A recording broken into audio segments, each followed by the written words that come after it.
Hi అండి. అందరికీ నమస్కారం. Welcome to my YouTube channel. ఈ వీడియోలో Ganta Srinivasarao nomination election commission అయితే కొట్టివేయడం జరిగింది. సో ఎందుకు ఏమిటి అన్న పూర్తి వివరాలు అయితే వీడియోలో ఉన్నాయి. వీడియో అయితే ఎక్కడికైనా స్కిప్ చేయకుండా ఎండ్ వరకు చూడడం ద్వారా ఇన్ఫర్మేషన్ అనేది పూర్తిగా అర్థమవుతుంది. అలాగే వీడియో నచ్చినట్లయితే ఒక లైక్ చేయండి. ఇంకా సబ్స్క్రైబ్ చేసుకున్నట్లయితే మన ఛానల్ సబ్స్క్రైబ్ చేసుకోవడం ద్వారా నేను చేసే ప్రతి ఒక్క న్యూస్ మీ వరకు అయితే రీచ్ అవుతుంది. ఇక వివరాల్లోకి వెళ్ళిపోదాం. తెలుగుదేశం పార్టీ నాయకుడు గంటా శ్రీనివాసరావుకు చట్టం తెలీదా, లేకపోతే తను ఎవరేం చేస్తారులే అన్న ధీమానా అని అయితే అంటున్నారు. ఎందుకంటే ఏ వ్యక్తికైనా 2 పాన్ నెంబర్లు అంటే పర్మనెంట్ అకౌంట్ నెంబర్లు ఉండడం చట్టరీత్యా నేరం. దానికి శిక్షార్హులు కూడా. కానీ గంటా గారు కళ్ళు మూసుకొని తనెవరూ చూడటం లేదనుకొని అందుకే గత ఈ ఎన్నికలకు తన భార్య పాన్ నెంబర్‌ని మార్చేశారని అయితే అంటున్నారు. భార్య శారద పేరుతో గత ఎన్నికల్లో అఫిడవిట్‌లో పేర్కొన్న పాన్ నెంబర్‌కు ఈ ఎన్నికల్లో అఫిడవిట్‌లో పేర్కొన్న పాన్ నెంబర్‌కు సంబంధం లేకపోవడంతో దీనివల్ల ఆయన పోటీ నుంచి తప్పుకోవాల్సి వస్తుందేమో అని ఆయన అనుచరులే ఆందోళన చెందుతున్నారండి.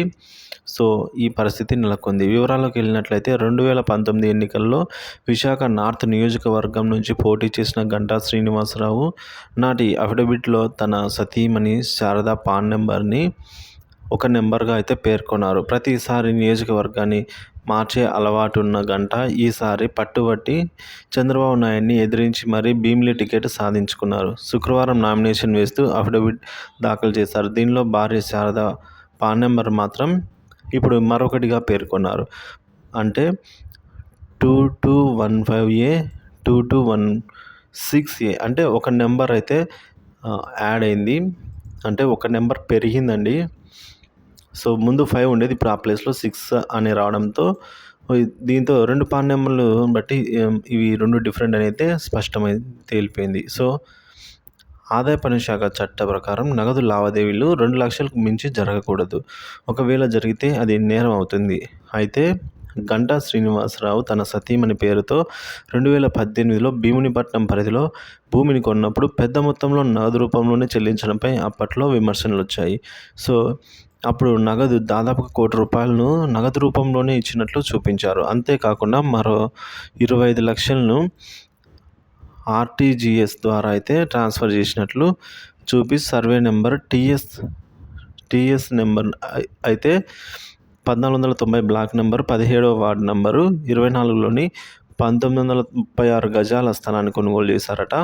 ఇంత భారీ స్థాయిలో నగదు లావాదేవీలు జరిపితే పాన్ నెంబరు పేర్కొనడంతో పాటు ఐటీ రిటర్న్స్ను దాఖలు చేయవలసి ఉంటుంది. కానీ గంటా శారద 2014-15 ఆర్థిక సంవత్సరం నుంచి 2018-19 ఆర్థిక సంవత్సరం వరకు ఏ ఒక్క సంవత్సరంలోనూ ఐటీ రిటర్న్స్ దాఖలు చేయలేదంటున్నారు. వాస్తవానికి ఆ పాన్ నెంబర్లను చూసినప్పుడు 2 ఒకే సమయంలో తీసుకున్నట్లుగా స్పష్టమవుతోందని అయితే అంటున్నారు. అయితే ఐటీ రిటర్న్ కోసం ఒకటి, భారీ నగదు లావాదేవీల కోసం మరొకటి ఈ పాన్ నెంబర్లు వినియోగిస్తూ ఉండొచ్చని అయితే అంచనా వేస్తున్నారు. సో ఆ రెండింటిని చెక్ చేస్తే ఆదాయ పన్నును అయితే మోసం చేసిన వ్యవహారాలు చాలా వరకు బయటపడతాయని నిపుణులు చెబుతూ ఉన్నారండి. మరి ప్రభుత్వానికి పన్నులు ఎగ్గొట్టే ఉద్దేశంతో ఇలా 2 పాన్ నెంబర్లు కలిగి ఉండటం నేరమని మంత్రిగా పనిచేసి గంటాకు ఇవేమీ తెలియనివి కాదా అని చెప్పేసి అడుగుతున్నారు. సో కావాలని ఇలా చేస్తున్నారని నిపుణులు అయితే వ్యాఖ్యానిస్తున్నారు.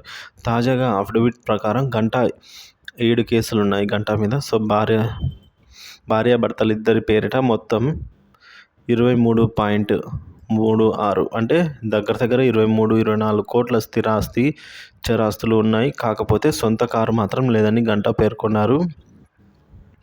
ఇక అసలు కథ ఏమిటంటే ఆస్తుల కొనుగోలుకు మరొక పాన్.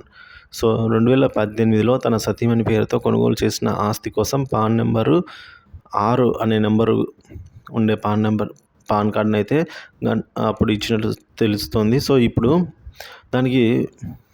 ఇందుకు విరుద్ధంగా 2019 ఎన్నికల అఫిడవిట్లో మాత్రం పాన్ నెంబర్ 5 ఉన్న పాన్ నెంబర్ను ఇచ్చారు. సో అంటే అప్పట్లో కొన్న ఆస్తిని గత ఎన్నికల్లో చూపించలేదు. పైపెచ్చు 2018లో కొనుగోలు చేసిన భూమి లావాదేవీల నగదు రూపంలోనే సతీమణి పేరుతో కొనసాగించిన గంటా 2018-19, 2019-20 ఆర్థిక సంవత్సరాల్లో ఐటీ రిటర్న్స్ను కూడా దాఖలు చేయలేదంట. సో ఈ వ్యవహారాన్ని అప్పట్లోనే మీడియాలో అయితే సంచలనం సృష్టించింది అని అయితే అంటున్నారండి.